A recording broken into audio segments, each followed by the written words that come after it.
The second video regarding modal verbs will be centered on will, would, shall, should, must, ought to, for the main characteristics of modal verbs, which are also known as anomalous verbs. I suggest you view the first video of this group. We will now take a look more specifically at will and would. As you can see in parentheses, I have listed here the verbs that replace will and would according to the meaning we want to convey it. So we can use to want, to like, to wish, as we will see. Will, would are always followed by a verb in the infinitive without to, and this, of course, recalls the main characteristics. They express firm willingness to do something, the refusal to do something, or also the offer or invitation to do so, to do something. Their negative forms are will not, which in the abbreviated form is won't, and this is also the most used. Would not becomes wouldn't.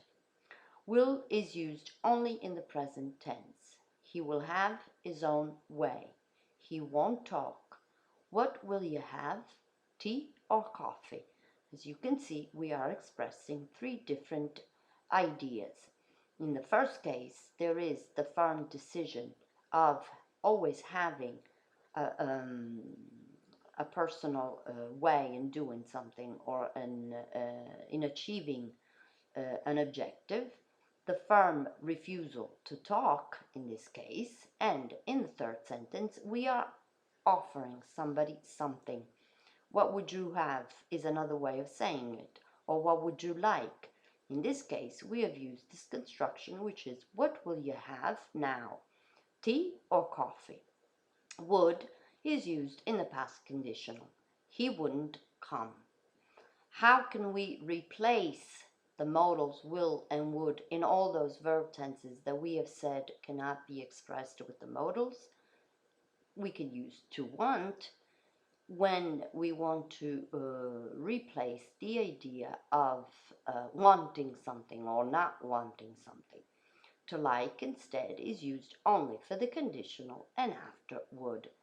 In both cases, we are expressing a desire. He doesn't want to talk means that he refuses to talk. What would you like, as I said before, is another way of offering somebody something. I've always wanted to take a trip. I'm expressing the desire not yet fulfilled of wanting to take a trip, to the desire to go on a trip. To want can also be used in place of to need, as we can see in the examples. If I say these plants want watering, what I'm actually saying is that they need to be watered, otherwise they will dry up. I want you to come with me. I'm expressing a strong desire of having somebody come along with me. They wanted me to go with them is more or less the same idea, except that's expressed in the past.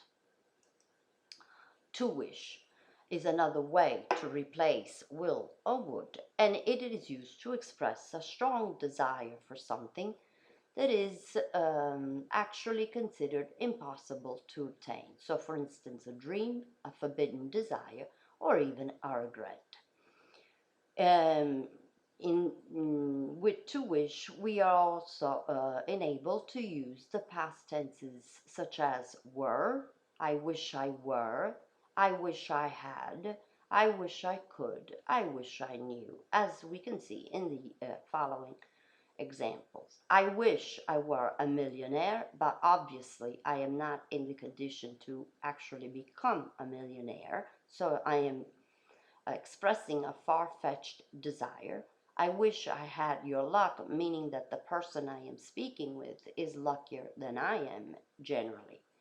I wish I could speak your language, means that I would strongly like to learn your language, but I have serious doubt that I will ever be able to learn for some reason or another. I wish I knew how to get there.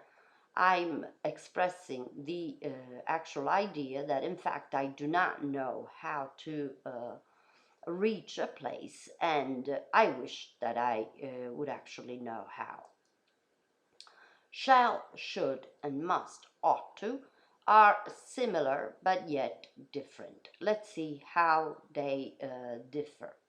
Shall expresses the will of others, and it is used in questions asked by the first person singular and plural. In other words, shall is always mostly used with the first person or the first person singular or the first person plural. So, shall I open the window? Shall we go?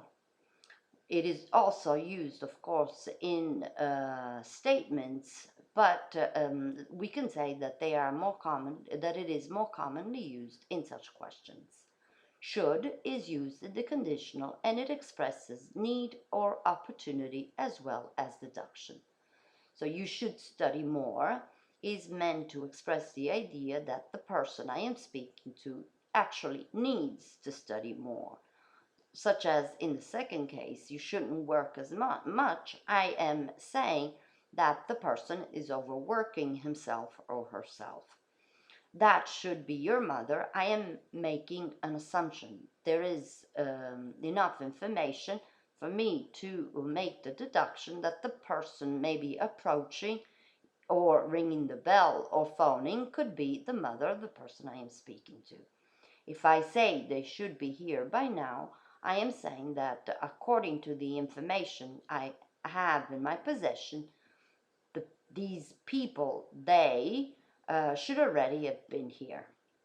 Must expresses, in some case, need.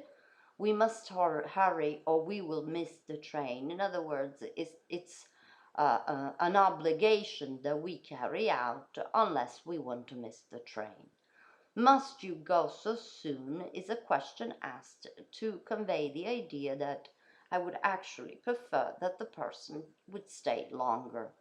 But it can also be used for prohibition or command. In other words, when I exhort somebody to do something, or on the other hand, to prevent something to be done. So you must do as you are told is commanding somebody, is giving somebody an order.